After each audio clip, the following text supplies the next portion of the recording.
Hi, this is a video tutorial on how to access your library resources for your discussion questions. I'm on the main grayson.edu webpage. You need to go up here to the upper right-hand corner and click on Library. When that opens up, you're going to come over here under this list where it says Virtual Resources and click on that. From here, you're going to look at the A to Z database list.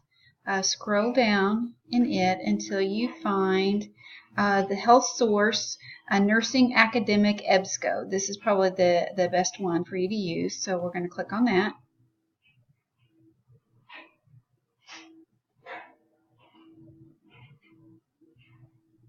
And we're waiting for it to load.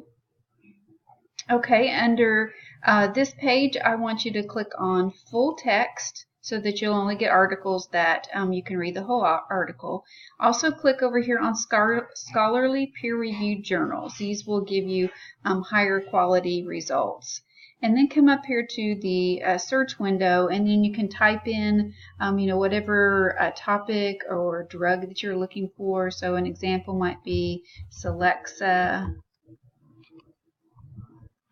And I'm going to search for that. And then it's going to bring up for me all of the different articles that I can click on and read or print and attach to your discussion pages. Thank you a lot.